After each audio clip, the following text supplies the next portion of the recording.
IUS Canal Multimedia. Derecho a tus oídos. Desde la Ciudad de México para el mundo, IUS Canal Multimedia Radio.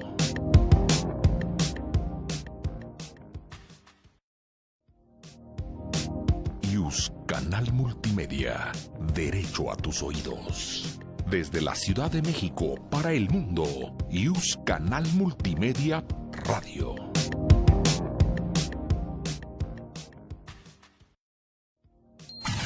IUS Canal Multimedia presenta Investigando Ando, un programa de la División de Estudios de Posgrado de la Facultad de Derecho de la UNAM, conducido por María Guadalupe Fernández Ruiz. ¡Comenzamos!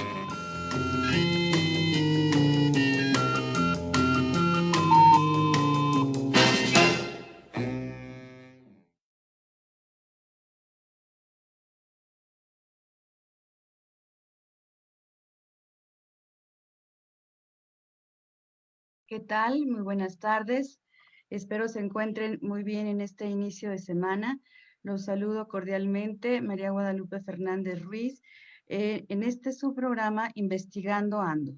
Agradecemos la presencia de las autoridades de la Facultad de Derecho, particularmente en las facilidades que nos da el doctor Raúl Contreras Bustamante, director de la facultad, y el maestro Ricardo Rojas Arévalo, secretario general de la misma. Pues el día de hoy saludo con mucho gusto al doctor Antonio Sánchez Bugarín. Doctor, muy buenas tardes, ¿cómo se encuentra? Con mucho gusto de saludarle, doctora. Es un placer para mí estar en este inicio de semana nuevamente en Investigando Ando y con mucho gusto. Adelante, por favor. Muchas gracias. El día de hoy contamos con la presencia de la maestranda Carla Ivette Guzmán Arreguín. Muy buenas tardes, Carla Ivette, ¿cómo estás? Muy buenas tardes, bien, muchas gracias. Bueno, pues el día de hoy nos encontramos aquí en este programa para abordar un tema verdaderamente interesante, que es el tema de la tesis de Carla Ivette, la eficacia del ejercicio de los derechos ARCO en el juicio penal, caso de estudio. Y bueno, pues, doctor Sánchez Bugarín, ¿sabía usted que el día de hoy no es un día cualquiera?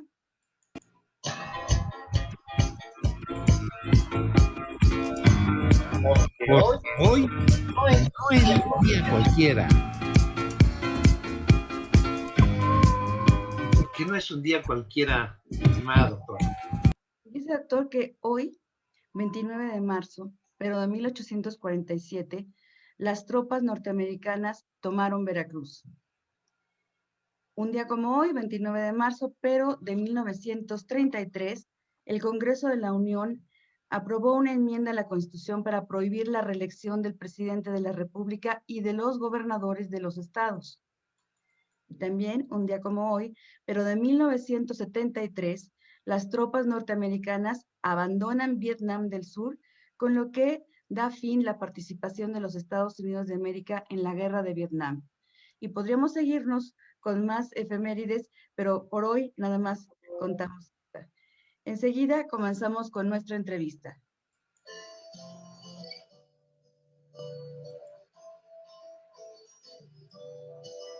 Itinerarios.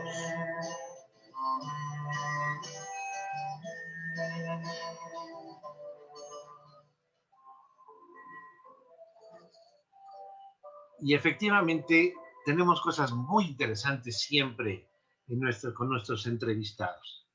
Hoy, como usted lo decía muy bien, está la maestranda Carla Ivette Arreguín, quien está trabajando temas tan interesantes como el que nos hablan de la transparencia, de la corrupción, que son cuestiones tan importantes. Y si usted me permite, voy a comentar brevemente el currículum vitae de nuestra invitada de hoy.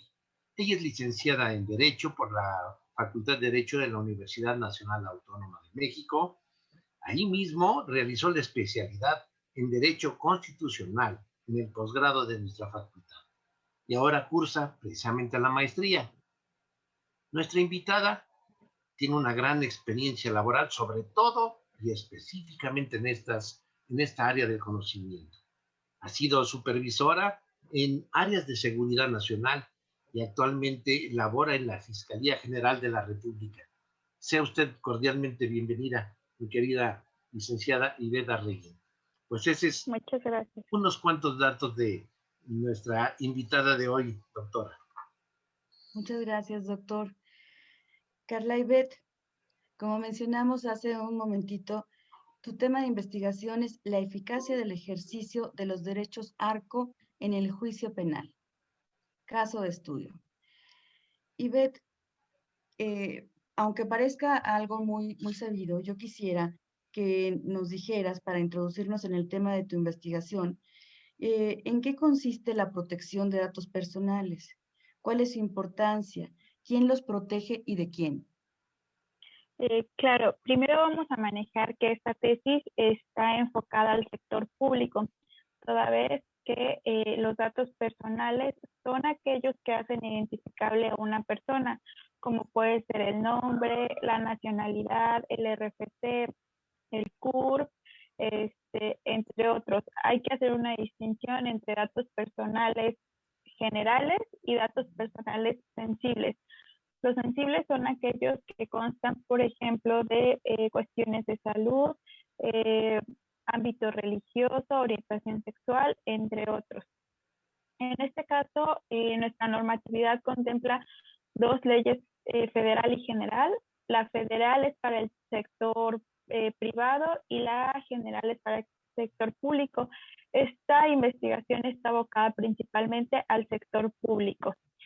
¿En qué consiste la protección de datos personales? Consiste en todo aquel tratamiento que llevan los sujetos obligados respecto de cualquier dato que haga identificable a una persona, sea servidor público, sea particular. A manera de ejemplo, algún expediente laboral que contiene evidentemente nombre, RFC, cuestiones de licencias médicas, pero también puede ser capacitaciones que las instancias gubernamentales proporcionan a los particulares, por ejemplo, en cuestiones de materia de género, etcétera, donde recaban datos como puede ser correo electrónico, nombre, entre otros. Esto es los datos personales y el tratamiento es el que hacen los sujetos obligados, es decir, pueden acceder, rectificar, cancelar o oponerse a este tratamiento los ciudadanos. Los sujetos obligados a través de sus diversos documentos los tienen que resguardar con las medidas de seguridad contempladas en su aviso de seguridad. Muy bien. Hay cosas tan importantes y situaciones que en ocasiones no vemos todos, porque creemos que es, bueno, pues es un derecho humano, sí, pero ¿qué es esto?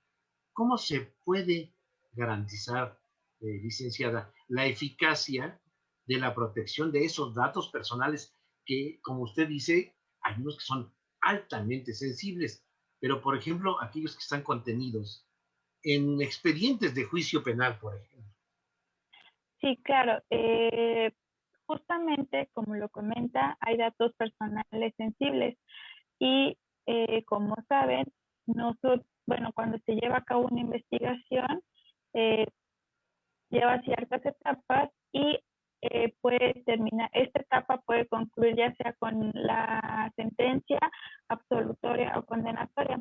Para llegar a esta sentencia, pues evidentemente se recaban diversos datos desde que el Ministerio Público, ya sea que le presentan la denuncia o inicia de oficio la investigación del delito. Entre los datos que puede recabar el Ministerio Público, pues son de los generales a los sensibles, nombre, RFC, nacionalidad, religión, también en algunas veces estado de salud, si así lo requiere el delito, y algunos de estos mismos datos son los que recaba ya cuando se judicializa la carpeta de investigación, pues se lleva al Poder Judicial, ¿no? Entonces, la importancia que a mí me llevó a investigar o que me ha estado llevando a investigar este tema es porque, ¿qué pasa con los datos personales cuando una sentencia es sentencia absolutoria? Ya se llevó todo el proceso y al final el juez determinó que es una sentencia absolutoria. ¿Qué pasa? Porque muchas veces se registran en los sistemas digitales o en los documentos físicos pero nunca, o todavía siguen el registro y cuando uno requiere que se le dé una carta de no antecedentes, como todavía aparece ahí el registro, aún o a pesar de que ya hay una sentencia absolutoria, se le niega o se le da esa carta, pero pues es complicado a veces, por ejemplo, conseguir trabajo o encontrar diversas oportunidades, justamente porque está el registro y porque no se ha hecho esta actualización de dar de baja esos datos personales, pese a que ya hay una sentencia absolutoria. Este es el caso que estoy analizando actualmente. Ivette, pudiera parecer una pregunta muy obvia. Quisiera que nos explicaras qué son los derechos ARCO. Claro que sí. Los derechos ARCO consisten por las siglas o las palabras, perdón, los acrónimos, es acceso, rectificación, cancelación y oposición. El acceso, estos derechos los tiene el ciudadano para solicitarle a los sujetos obligados el debido tratamiento de sus datos personales. El acceso es a que únicamente los sujetos obligados proporcionan los documentos donde se encuentran los datos personales. La rectificación es corroborar que el dato personal sea preciso y exacto al que debe ser. Por ejemplo, el RFC sea exacto, que si hay un 8 de más, quitarlo. Si le falta un 8, ponerlo. En eso consiste la rectificación. La cancelación consiste en borrar o suprimir aquellos datos que ya no sean indispensables para su tratamiento o que dejaron de ser útiles para el sujeto obligado. Y finalmente la oposición es solicitar al sujeto obligado que, si bien es cierto, se van a ocupar todavía sus datos, que no se ocupe para ciertos actos. Este ejemplo se visualiza mucho en las cuestiones electorales, ahora que ya hay campañas electorales, solicitar, por ejemplo, al INE que se ocupen para las cuestiones del voto, pero no así para estar recibiendo llamadas o notificaciones, por ejemplo. Entonces, en eso consisten los 4 derechos y pues cualquier persona puede ejercerlos. Hay una motivación que efectivamente, y deduzco por lo que usted está explicándonos y explicando a nuestro auditorio, que tiene un motivo el mejorar esas prácticas que usted señala en materia de protección de datos personales, que es para evitar ese mal uso. ¿Por qué tenemos que evitar un mal uso? ¿Quién lo usa mal? ¿O cuál es la intencionalidad de usarlo de esa manera? Porque bueno, ya tenemos la situación de los derechos humanos, hay una protección que está regulada, que está reglamentada, pero ¿por qué le preocupa a usted específicamente esta situación? ¿Qué ha visto usted? ¿Qué ha detectado? Porque entiendo que ha llevado ya un trabajo de campo y que es precisamente ya su técnica documental y su técnica de campo donde está aplicando los instrumentos de la investigación. Sí, la verdad es que este tema de la protección de datos personales todavía es muy nuevo en el ámbito público, porque la ley es emitida en 2017. Todavía los sujetos obligados no saben cómo hacer esto, porque algunas veces pierden los expedientes o no encuentran el expediente clínico. Digo, eso solo a manera de ejemplo, ¿no? No encuentran el expediente clínico, o cuando se les pide el acceso, se niega el acceso a los ciudadanos, que dicen, bueno, no te puedo dar acceso porque dentro de mis atribuciones como institución está el negártelo, pero sin hacer una motivación o fundamentación más allá de esa. Entonces, este es un derecho relativamente, o son derechos relativamente nuevos por la misma emisión de la ley, que fue en 2017, y su reglamento en 2018, sus lineamientos, perdón, en 2018. Sin embargo, para mí la importancia consiste en 2 cuestiones. La primera, la era digital en la que nos encontramos, que hoy por hoy todo se mueve a través de teléfonos, computadoras, y cualquier dato que proporcionemos a cualquier persona puede estar aquí y a los 30 segundos encontrarse en Estados Unidos, por ejemplo, ¿no? Entonces, esa es una de mis preocupaciones, que la gente desconoce cómo proteger sus datos personales, porque evidentemente es algo relativamente nuevo. Y la segunda es que falta capacitación por parte de las instancias públicas, toda vez que los servidores públicos también desconocen cómo funcionan estos derechos y cómo pueden garantizar estos derechos a los ciudadanos. Ivette, mencionas en tu trabajo la cancelación de los datos personales cuando la sentencia sea absolutoria. ¿Aquí te refieres al derecho al olvido? Está relacionado con el derecho al olvido, porque sí, sobre todo en esta cuestión de si ya el juez determinó que hay una sentencia absolutoria por las razones que lo haya determinado, porque hay que seguir estigmatizando a una persona en los sistemas tanto judiciales como penales, que esa información se encuentra ahí y no se le dé el derecho y la oportunidad de continuar con un proceso que ya el juez determinó era absolutorio. Y entonces, ¿por qué no se eliminan o se borran esos datos? Parte de la argumentación que se ocupa por parte de los sujetos obligados era la cuestión de la reserva de los documentos por cuestiones archivísticas. Sin embargo, la ley en ningún momento establece que deban eliminarse todos los documentos. Solamente dice que debe suprimirse o borrarse el dato personal. Es decir, se puede elaborar tipo versión pública, pero en el documento original, esta supresión de datos. No obstante, le dan prioridad a la Ley General de Archivos por la cuestión de la conservación y no al derecho humano. Oiga, Ivette, entonces aquí tenemos problemas de ponderación.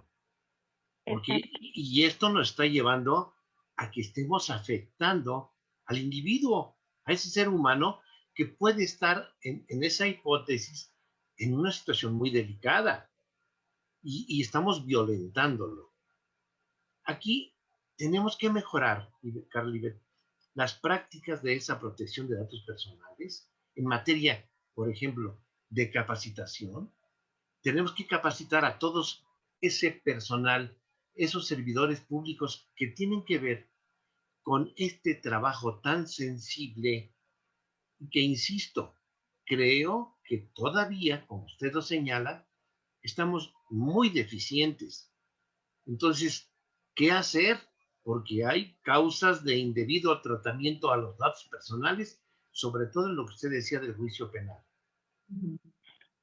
Sí, la principal recomendación o la principal aportación sería empezar por capacitar a los servidores públicos de las instituciones gubernamentales y también sensibilizarlos en este tema, que si bien es cierto deben resguardar adecuadamente sus archivos o documentos que generen, también lo es que se están enfrentando a un derecho humano y sobre una ley general de archivos a un derecho humano contemplado en la Constitución, evidentemente la ponderación es mayor hacia el derecho humano. Entonces, para empezar, sería bueno llevar a cabo la capacitación, pero no solo la capacitación, sino también la sensibilización a los servidores públicos de la importancia de este derecho. Así es. En este sentido, ¿cuál consideras tú que sea la mejor forma de garantizar la eficacia de la protección de los datos personales contenidos en el expediente del juicio penal? Pues primero considerar, digo, en este caso yo estoy poniendo el ejemplo ya con una sentencia absolutoria, pero esto depende de cada caso. Primero, evidentemente, capacitar tanto a los ministerios públicos, peritos y a los policías, que son los auxiliares, como al personal del Poder Judicial, porque también ellos son parte en este proceso y deben tener conocimiento de la cuestión de protección de los datos. Para iniciar pues con la capacitación, después con la sensibilización y también hacerles entender que la cancelación o el acceso, la rectificación a estos datos personales sí, o no van a ir en contra de las atribuciones que se le otorga a la institución, porque suponiendo que una investigación se encuentra en trámite, pues evidentemente no se podrían llevar la cancelación de los datos, porque todavía el Ministerio Público está recabando la información para judicializar la carpeta, o en su defecto, pues todavía falta la sentencia o la determinación judicial, ¿no? En este caso, que todavía está en trámite, queda claro que no procedería una cancelación. Sin embargo, al haber una sentencia, mi cuestionamiento es por qué el juez no ha determinado que se lleve a cabo esta cancelación. Ahora, cuando ya intervienen los juzgadores, aquí es donde es un punto sensible y se supone que ellos deben de saber ponderar y están capacitados para realizar esa ponderación. En algún momento hemos discutido casos de estudio. ¿Usted qué experiencia tiene sobre el particular? Porque tenemos que justificar esa obtención de datos personales en la investigación penal y posteriormente, si dejamos a esa persona encuadrada ahí y lo dejamos por la ley de archivo, y usted lo acaba de señalar, que es más importante el derecho humano y estamos ponderando, entiendo que ha habido casos en que no se realiza como debiera. ¿Qué está sucediendo ahí, Iber? Sí, de hecho, una ciudadana presenta sus solicitudes a través de la Plataforma Nacional para ejercer sus derechos ARCO, en este caso la cancelación, tanto al Poder Judicial como a la Fiscalía General de la República, para solicitar la cancelación contenida en todos los documentos relacionados con ese juicio y se le niega este derecho. Ambos sujetos obligados justificando la cuestión de la archivística, pero también justificando que como ya se llevó a cabo el juicio, se está protegiendo su derecho de no ser juzgada. Y en pláticas con la ciudadana me decía, bueno, es que, o sea, yo ya fui juzgada, pero fui juzgada en el sentido de que obtuve una sentencia. Y ellos, el no volver a ser juzgada, lo están tomando como si ya hubiera cometido el delito y si se me hubiera sentenciado por ese delito. La preocupación justo de la ciudadana fue esa. Entonces, lo que procedió por parte de la ciudadana fue presentar los recursos de correspondientes ante el INAI y actualmente esos recursos están todavía en trámite. El instituto no ha hecho una determinación o no ha emitido la resolución.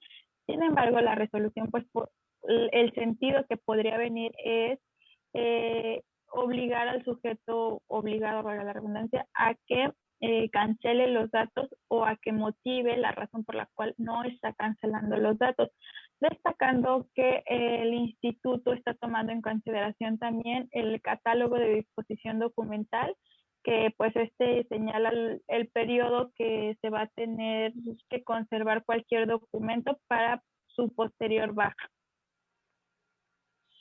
Carla Ivette, en todo el proceso penal, ¿tú detectas en alguna etapa mayores dificultades en donde estén más vulnerables estos datos personales? ¿O donde se Pues, encuentren con más trabas para su protección y en este caso después para la cancelación? la verdad es que este es el primer caso a nivel federal del que se tiene conocimiento para una cancelación, pero sí considero que hay trabas desde un inicio porque cuando se van a presentar las denuncias, yo comentaba, si es un delito por robo, por ejemplo, de robo de un celular en la calle, digo que tiene un ejemplo, ¿no? Pero robo de un celular en la calle, se va y se presenta la denuncia, considero que es innecesario que se tomen los datos, por ejemplo, de la religión, la orientación sexual, porque eso para el robo, ¿cuál es la finalidad? No tiene sentido tomar esos datos personales porque no tiene una finalidad.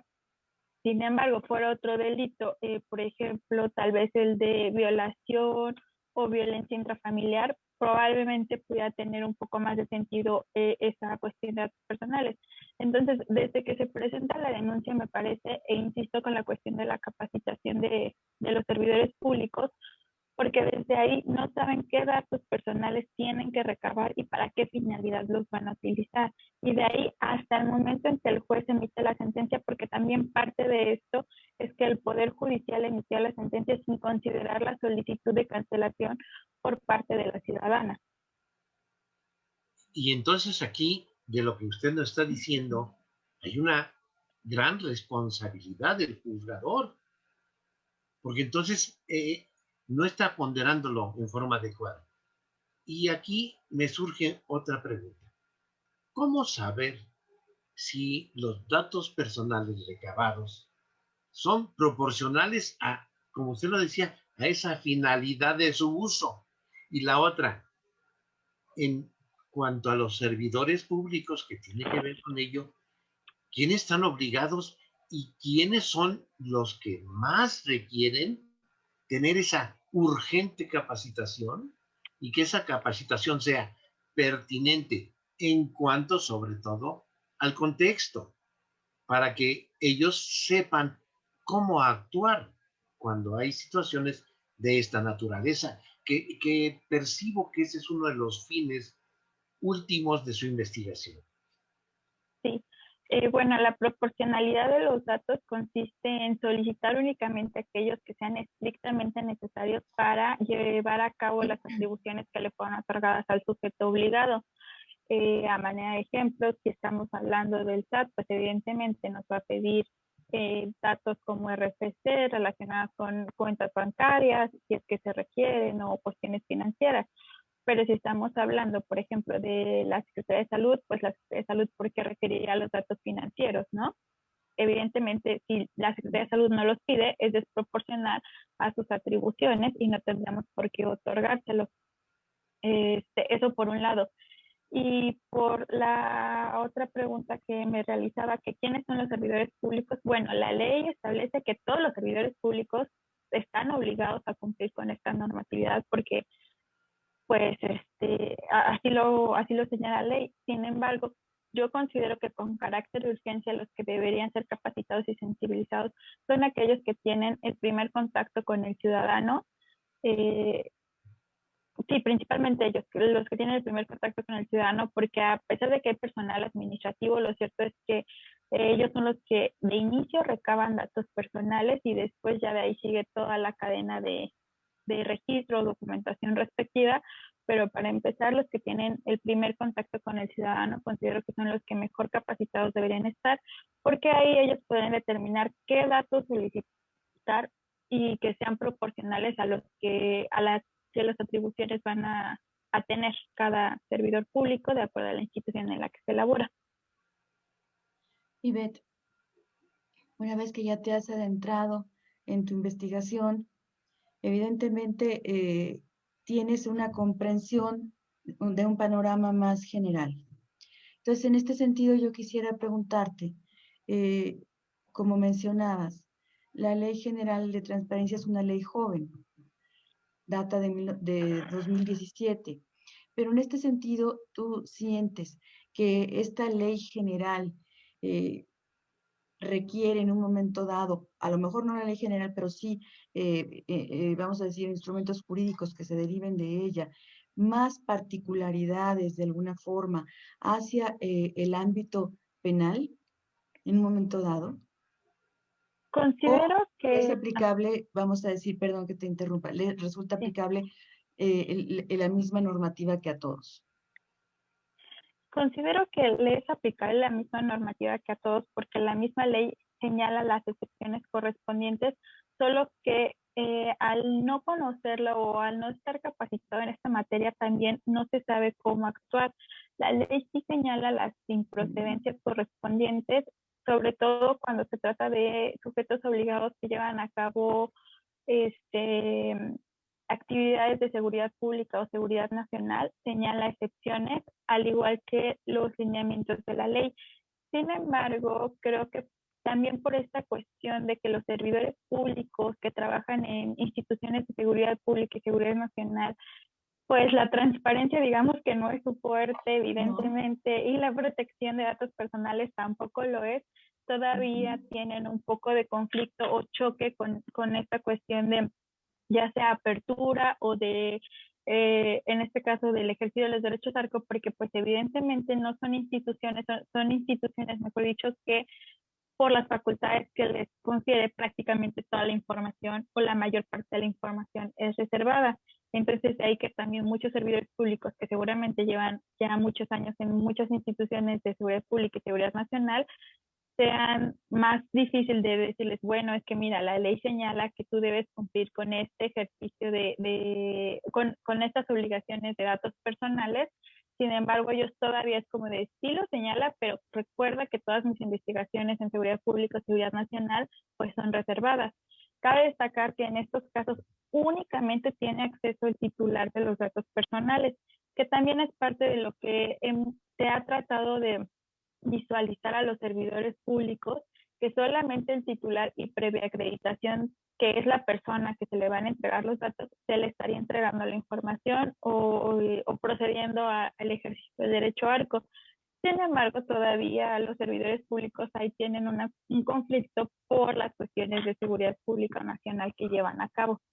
Pero la ley sí establece las excepciones y se puede actualizar los supuestos que la ley establece, solamente hay que saber aplicarlos. Y ahondando en esta pregunta que le hacía la doctora Fernández Ruiz, bueno, hay excepciones indudablemente a la publicidad de los datos personales en una investigación penal. ¿Cuáles serían estas excepciones? Sí, claro.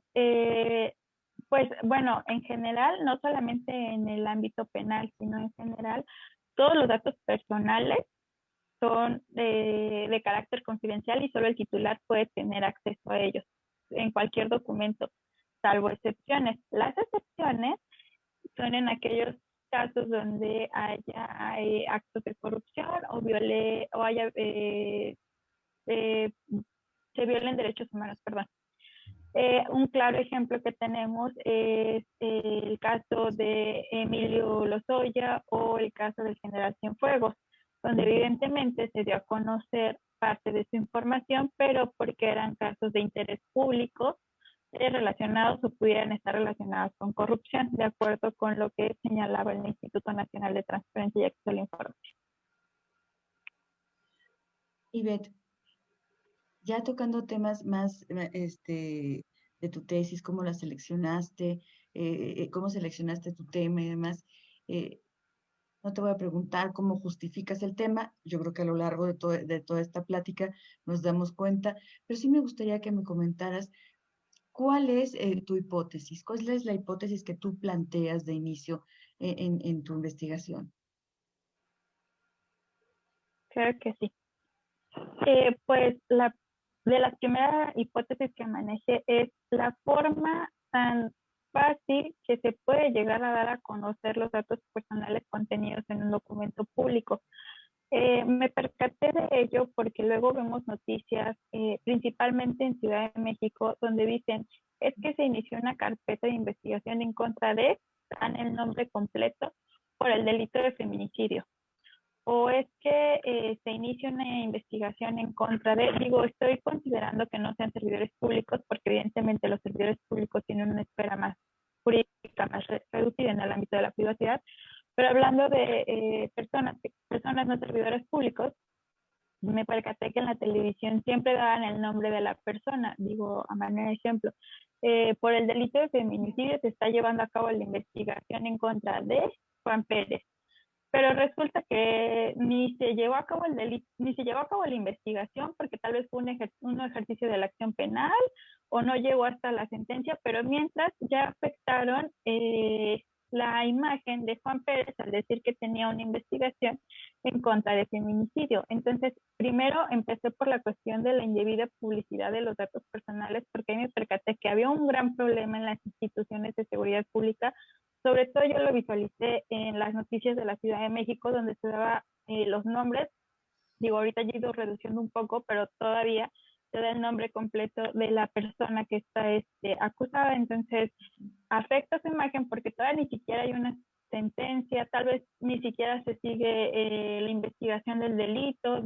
Pueden pasar muchas cosas, pero de primer momento ya se le está afectando su imagen por dar el nombre completo y el delito que supuestamente se le está atribuyendo, porque todavía no hay una sentencia.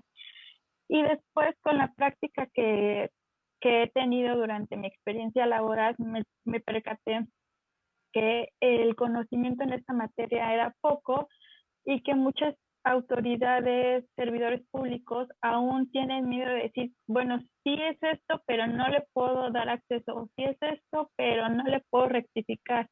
Cuando tratas de sensibilizarlos, decirles, mire, se puede hacer así y así sin que cause una afectación a la institución, vamos a tratar de proceder así. Más o menos tratas de sensibilizarlos y entonces entienden un poco esta función y se va caminando de la mano para que entiendan esta sensibilización. Principalmente esas fueron las dos hipótesis, el indebido tratamiento de los datos personales derivado de la publicidad y pues la falta de capacitación de los servidores públicos.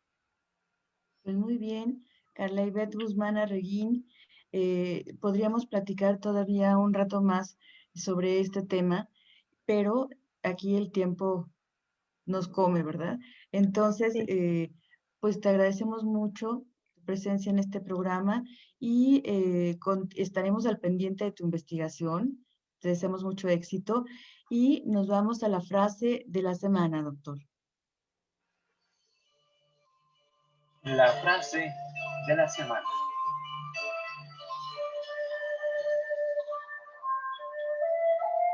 Pues efectivamente, la frase de la semana.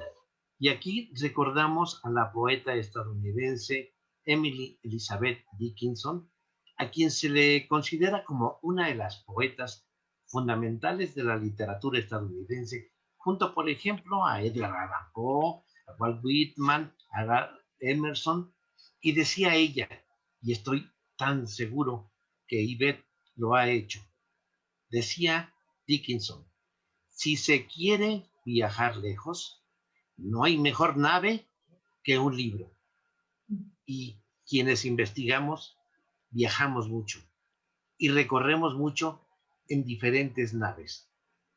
Si se quiere viajar lejos, no hay mejor nave que un libro. Esta es la frase de la semana a la que nos invita a reflexionar Emily Dickinson. Muy bonita frase, muy hermosa. Bueno, muchísimas gracias, doctor Sánchez Bugarín. Mil gracias, Carla Ivette Arreguín. Pues con esto concluimos la emisión de hoy, 29 de marzo, de Investigando Ando. Los invitamos a que nos sigan el próximo lunes. De nuevo, muchas gracias a las autoridades de la Facultad de Derecho por el espacio y para ustedes nuestros mejores deseos para que tengan una buena semana. Hasta pronto. Muchas gracias. Pásenla muy bien. Hasta pronto. La Facultad de Derecho agradece a quienes realizaron este programa, conductores, invitados y productores, quienes participan de manera honoraria. En News Canal Multimedia, Derecho a tus oídos.